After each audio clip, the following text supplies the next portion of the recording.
Drago, What's up, baby? you going with the NWO today, huh? NWO, man. That Who was is your my childhood. favorite? Who is your favorite Wolfpack member? My Razor Ramon. And Razor Ramon. Razor Ramon, the bad guy. Uh, he passed, didn't he? He actually passed from addiction. From addiction. Yeah, Yeah, I he saw is. a bunch about him and DDP, and they were trying to get him straight. I know They Kevin did. Nash. Yeah, they did get him straight for a minute. So he did pay with sober when he passed, but I think he had passed because he had done so much damage with the booze for 900 years. Booze and opioids, wasn't it? Booze and Opie Scott Hall, man. Yeah, that dude was a Yeah. badass. They did the same thing for dude, DDP Diamond Dallas Page has that yoga thing. He's got Lex Luger. Lex Luger, the big huge buff dude. Remember him back in the day? Dude, that dude's in a wheelchair. He's got him Yeah. like up and down. That dude had a horrible, horrible opioid problem. Uh, oh my God. What was Macho Man's wife? Miss Elizabeth. Miss Elizabeth. He killed Miss Elizabeth. He gave her opioids and she OD'd. She OD'd. She Yep. OD'd, yeah. Yeah. Unbelievable, right? And then they did the same thing for Jake the Snake Roberts. He was like a straight freaking crackhead, and they brought him out of the freaking wilderness and they made him good. And that dude's sober too. Yeah. Yep. Yeah. Yeah. Yeah. Jake got his life back together. It's been Yeah. awesome to see. There's actually a really good documentary with Diamond Dallas Page with Jake the Snake. It's super good. I'll have to check that out. Yeah. Yeah. Episode 45. 45, baby. Let's go. 45, man. Killing it, Michael dude. Michael Jordan. Michael Jordan, number 45. Let's go.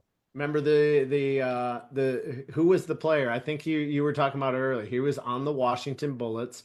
Bradley Smith, I think was his name. Yep. And he had a game on Jordan at Chicago. And then they Yep. turned around the next night, had to play him again. And he made the comment, hey, 45 is not 23. Not 23, baby. And Yeah. Jordan came back out with 23 on. And With 23, which to be fair, they end up it was against the Orlando Magic, but oh, that was it? never they lost. That was they lost, but he said all he did in the documentary, all he did that whole year, dude, he's like, I'm jacking that dude up. And then they swept the Magic the next Yeah, year. Yeah, yeah, yeah. dude, You did savage. not need to throw fuel on his fire. Man, Pedro Martinez. Pedro Martinez. What's your favorite Pedro memory? My favorite Pedro memory. Oh my goodness. When he threw Don Zimmerman on the ground. That's what I was thinking. Iconic moment in Devon Mitchell. Yeah, I'm not really into him. Rick Smits, the dunking Dutchman. The Dunking Dutchman. Is no Nolan Ryan didn't wear 45? No, no, at least not on here. Check it out. My fellow Iowan, Rafe LaFrance. You remember Rafe LaFrance? No, I don't. Yeah, played for the Nuggets and the Mavericks. Sean Bradley, the 7'6" center. Okay. And Ernie Davis, the Express from The ex- Syracuse. the Express. That dude, that's like from the 50s, man, right? That's a book, or that's a book and a movie. You seen that movie? Yeah, yeah, yeah, Yeah. Him and Jim Brown in the same backfield. yeah, Unfortunately, yeah, cancer. yeah. Right Well, away, right? man, we're He died talking right. about having fun after recovery, right? So I always Yeah. come out with the four F's, and how I recovered was faith, fitness, fellowship, and then fun. And I did them in that order. I needed my faith and needed to get right with God. Then I needed to get fill my time that I was doing bad things with positive things, which was fitness. So I filled that time with fitness, right? Then it was fellowship and getting in an NA program and telling some of my closest friends about the problems I had. And then, last and certainly not least was how to have fun again. How to Yeah. have fun again, right? And I just went through something yesterday. I lost a friend. It was 15 years ago now. It's how my wife and I met. And him and I were both struggling with some with addiction at the time, right? And that was part of what just made me just know that I needed help and needed to lean on others and surrender to a process and to God, that my ego could not do this on its own, and I was Yep. not strong enough to just white knuckle it, Yeah. right?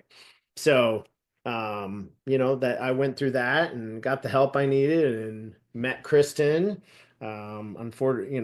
Unfortunately, he passed. We always try and honor his memory because I don't think our family would be together if my wife and I wouldn't have met because she was close friends with him too. And we knew Oh, so each you other. actually met at the funeral for a friend that Yeah, well, I mean, passed. not met, we knew each other, but Got it. Okay. that's a little bit after that's when the sparks started flying, right? And That's I wild. found that I could be worthy of having a family and get my stuff together to be a good husband and a good father because that's what I was looking for. So, yeah, You manifested it. 15 years yesterday. Wow. 15 years yesterday. So, What was that? Was this a male or female? yeah, it's male, my good friend Josh. So Gosh. we call him J2K. So, rest in peace, buddy. Think about you every day. Yeah. Um, 2K. so that year was 2010. That's when I was pretty solid in my recovery and going to NA and started dating Kristen.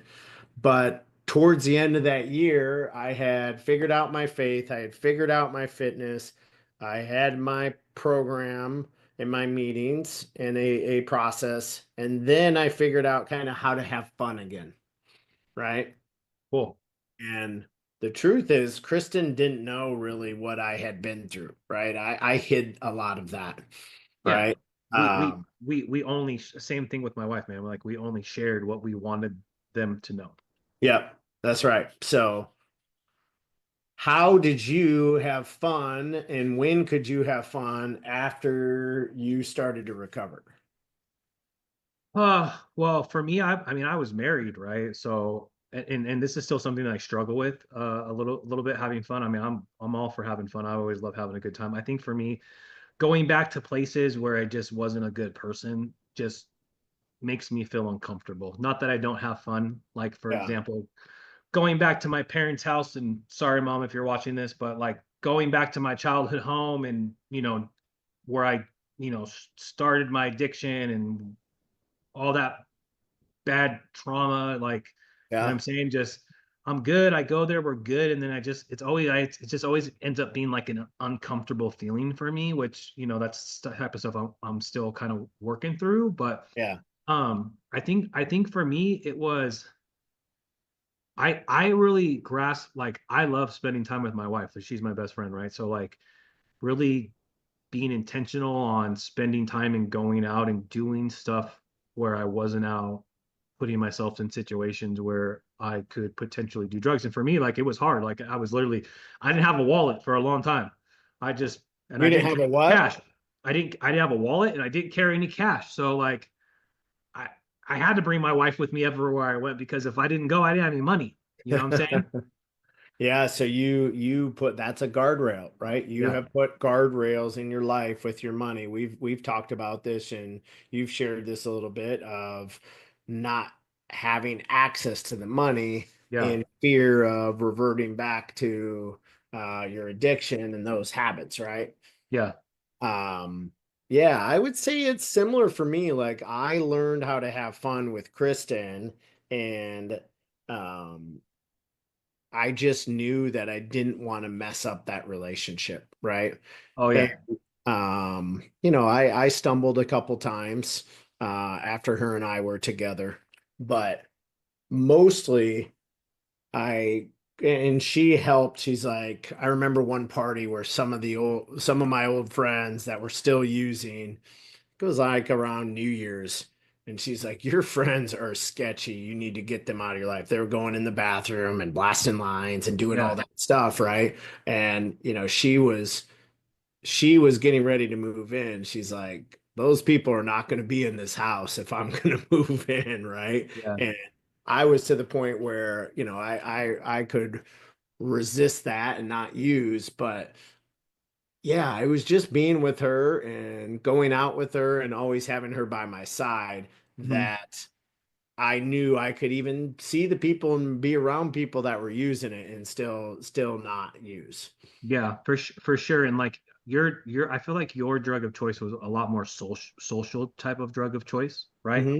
Yeah. Like for me, opioids, like I did opioids and I hung up on myself. But you know, I had many relationships in the past with women where, you know, I was on opioids and I thought that was making me a better person. And like for me, like I didn't want to I don't want to die, right? So like I can't do that anymore. But leaning into, you know, not having fun with my wife and learning like what actual fun was being sober and like feeling all the things, right? Because I Yeah. never wanted to feel all the things. I just wanted to like be numb to everything and not have to deal with that Yeah. was tough for me.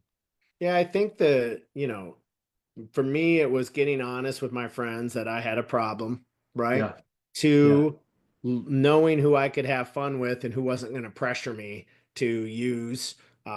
Three, knowing the people that would use and would probably press me or pressure me to use again, just eliminating those people For sure. from my life, really, right? I Yeah. actually got a really nasty DM from one of them the other day. He was just tearing into me and like saying all this stuff about we used to be boys and now you're this big hot shot and I see you on your podcast. You're no better than me and saying all this stuff. I'm like, what are you even talking about? Damn, bro. Right. So Say a prayer for that, dude. yeah, and Real I shit. just said, hey, man, I had such a weakness, and I hope you've overcome yours. That I just couldn't be around any of the people I used to use with, and I apologize. My weakness affected our friendship. Yeah.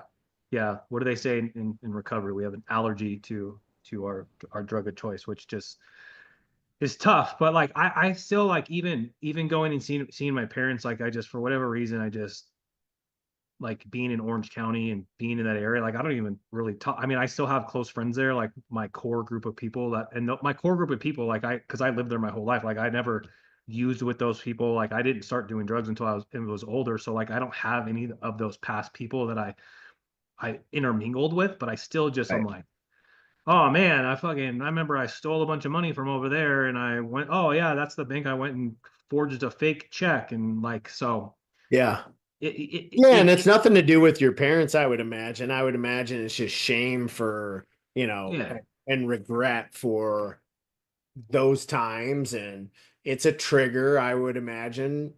Yeah, for sure. So like the cycle of addiction is the trigger. So now that I've learned, like by being sponsored again, is you kill a trigger with a thought. So like I'm rather than so what I would do is I would like spiral into like, oh, pity me, and wow, that I used to do that. And so rather than like get into that spiral, I cut it off. I make the conscious choice to not feed into that trigger, if that makes Yeah. sense, right? Yeah.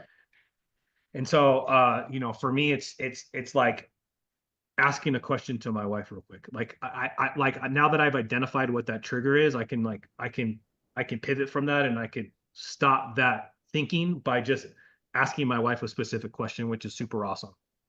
That's Did you, what did you like I listen, I went everywhere high, like so like going to like bars and like sporting events. Like that took me a little while to like be like, oh, I'm coming here sober. That's kind of weird. Like, because you go there for so long and you're doing those things, but like really the only like did it take you a minute to feel because I would what am I trying to say? I would like just not go to stuff. I'd be like, I don't know. I don't want to go do that because I'm gonna feel yeah. weird. Like, so what did that Without Kristen, yes. With Kristen, no. yeah, same experience with my wife. If my wife's coming with me, I'm good. Let's roll. Yeah. Yeah. Yeah. No, it was more weakness of not wanting to revert back, right? Yeah, for Um, sure. and yeah, it was just really, I had confided a bit in her. I don't wasn't super transparent. When you're in love and you have a new person in your life, you want to say, hey, like, here's all my baggage, right? No. I just had $330,000 of debt I paid off, and failed mortgage business that I had started, mortgage company, and by the way, I'm a cocaine addict and Yeah. in treatment. Yeah. You want to Yeah. move in, right? Yeah. Yeah. Same with my wife. Hey, by the way, we're getting married. I just forgot to let you know, like Nevada's a community property state, so I've got like $100,000 of back taxes I got to pay. So, Yeah, ah, yeah. congrats. Is that, did you say yes? Is that how you proposed? No, no, no, no, no, no, no. I actually asked her dad at the Yeah, river, bro. Yeah, me too. yeah, Well, I hope this helps people. Drago and I just want to be two people you look at that inspire you, that you can have a life after recovery and you can be at a low point, you can overcome it, you can surround yourself with good people, you can find a community that will help you. And every once in a while, my drug charges, my criminal background check, it trips me up once in a while on some opportunities, but it's super rare, right? I mean, and that was 15, 20 years ago, and it does take time, but there are jobs, both Drago and I are mortgage lenders. There are jobs you can get with a checkered past. There are people that have recovered and look for people like you if you're struggling to want to help, right? I've hired people that have come out of treatment. Sometimes it works, sometimes it doesn't. Um, and just know that your rock bottom doesn't have to define you. for sure. And I think me and you are trying to do the same thing. Like, we're just trying to be the guys that we needed when we were at our lowest point. That's right. That's all it's about. So Yeah. we got a couple exciting guests coming up. We hope you enjoyed today. Share us, download us, um, DM us if you know someone struggling. I had some great conversations last week. I thought Dave was on fire last week. Oh Go back yeah, and dude. check out our episode. Yeah, Vegas stronger. To be honest, like, after this podcast, I got a call with somebody that reached out that's having some problems with alcohol, and my first call was Dave, and because it sounded like they need to immediately get into some detox, and he said, make the phone call and call me, and we'll get it handled. Yeah. That's type Like, of people we yeah. have at our disposal. So if you know somebody struggling, if you need to know how to do an intervention, we have Dave that can help that with that. If you know someone that just needs to have a vulnerable, honest reflection with themselves, we're happy to jump on a call. Any final thoughts, Drago? I think, listen, I say this every episode. Like, if you're thinking about getting into recovery, if you're thinking about talking about getting sober or anything, I'd much rather take a phone call from you at 3 o'clock in the morning than have to go to your funeral, right? So, like, we are always available. Me and Chad put our personal mobiles the chat feed. Like, not doing this to try to get famous. I'm doing this because this is what fills up our cup, and we're just trying to be of service because this is what keeps us sober. So if you're thinking about, reach out. No judgment. We got you. You know what I'm saying? So appreciate you listening. Appreciate you watching. Make sure you share us. We're changing everything. We're coming through with an actual website. We're gonna do all our social media with Third Chance Podcast. So it's not through the Vegas Mortgage Dude and Lubin Loans. So watch out. We're starting to get more people We're wanting to getting come on the show. we're getting legit. We're getting legit. So love you guys. Thank you for taking the time to watch us today. And if you need us, we're always available. Love you, bud. Love you. Later, dude.